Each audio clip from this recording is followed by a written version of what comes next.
हाग्रामा महिलारि सारनि दैदेननायाव जोङो बिटिसिनि मोनबा जिल्ला बावहाय 160 कचिं सेन्टाराव फ्रि सामार कचिं बे हाबाफारिखौ लानाय जादों।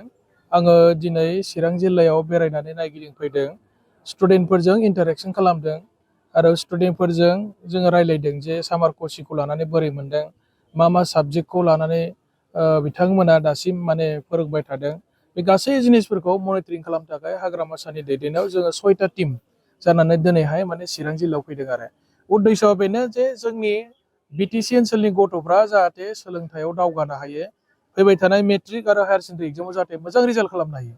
दा सामार माने कचिं माने मोनाब्ला बिसोर मा जायो, गथ'फ्रा गामियाव ओरैनो थायो, लेखा फराया आरो गार्जेनफ्राबो बिसोरखौ माखासे एंगेज खालामना दोननो रोङा।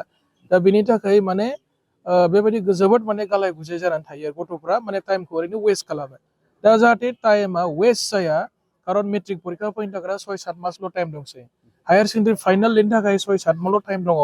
दा बेखौ साननानै हाग्रामा महिलारि सारा जोंनि बिटिसि ओनसोलनि सोलोंथाइ बिथिङाव जाहाथे जोंनि गथ'फोरखौ दावगाहोनो हायो, माने टप माने जानो हायो आसामनि मादाव, बिटिसिनि मादाव बेबायदि माने मोजां सोलोंथाइ होनो थाखाय हाग्रामा महिलारि सारनि दैदेननायाव माने सामार कचिं सेन्टार खुलिनानै बेबायदि गुबुन गुबुन साबजेक्टनि सायाव फोरोंनाय सोलिगासिनो दङ। जोङो सानदों बेबायदि खालामबाय थायोब्ला जोंनि गेजेराव गथ'फ्रा माने मोजां रिजाल्ट खालामनो हागोन, भबिष्यत जोंनि ओनसोलनिफ्रायबो टप 10 स्टुडेन्टफोर माने जोङो मोननो हागोन होनना जों सानदों आरो। बाहाय आसामिस मिडियाम, बर' मिडियाम बयखौबो लानाय जादों आरो टिचारफ्राबो माने बिसोरो मोजां रोखोमनि फोरोंगासिनो दङ। जोङो बेखौनो दिनै माने चिरां जिल्ला हिसाबै इन्सपेक्सन खालामफैदों आरो नायफैदों आरो। बिनि गेजेरावनो जोङो गोबां फरायसाफोरखौ बाहागो लाफानायखौ नुनो मोनदों, बैसोरखौ मा बुङो?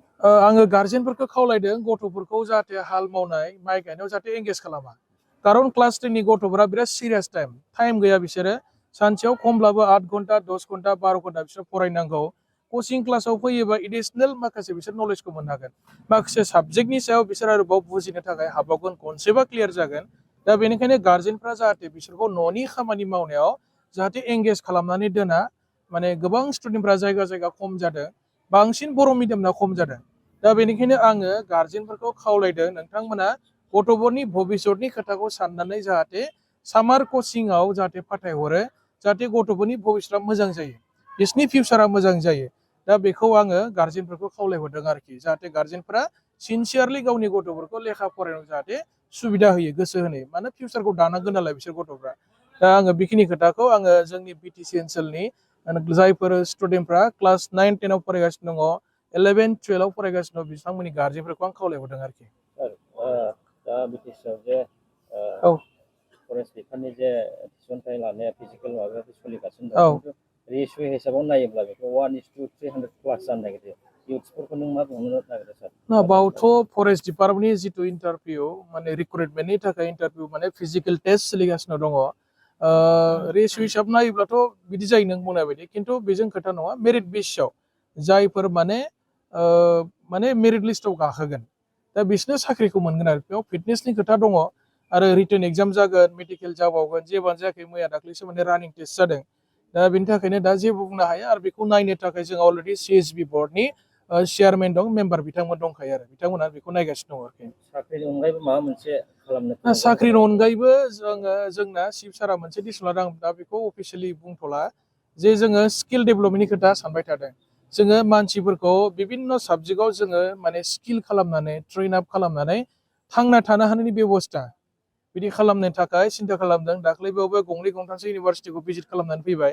स्किल डेभेलपमेन्टनि माने मोनसे इउनिभारसिटि जोंनि बिटिसिआव खुलिनो थाखाय बेखौ माने सानगासिनो दं आरो, जाहाथे जोंनि साख्रि मोनै बेखार जायफ्रा माने मोजां पारसेन्ट मोनासै, मोजाङै फरायनासै, बेबायदि बेकार स्टुडेन्टफोरखौ, लाइमोनफोरखौ जाहाथे स्किल ट्रेनिं होनानै बिसोरखौ थांना थानो थाखाय माबा मोनसे मोजां बेबस्था होनो हायो, बिनि थाखाय जोंनि बिटिसि गभर्नमेन्टआ बेखौ सिन्था खालामगासिनो दं आरोखि। सार, रुनिखाथायाव मडेल स्कुलनि नामाव 5 बोसोरसोनि सिगां मोनसे मडेल स्कुल लुदों, 30-40 बिगा जागोन, दा कनस्ट्राक्सन पार्टआबो जोब्बायानो, दा बेखौ माबा मोनसे खालामनायनि? मडेल स्कुला एक्सुवेलि बेखौ माने सेन्ट्रेला मोनसे फोसावदोंमोन सिगाङाव। मडेल स्कुल माने मोनफ्रोमबो जायगायाव रुनिखाथाल' नङा लुदोंमोन, बिल्डिं इनफ्रास्ट्राक्चारफ्रा फ्राय माने जोब्बाय। दा बेनि बेलायाव माने गभर्नमेन्ट अफ आसाम आरो गभर्नमेन्ट इन्डिया मा डिसिसन लादों, आं बेखौ दासिम क्लियार नंथ'आ आरोखि, बिसोरनाव रायज्लायनांगोन दै।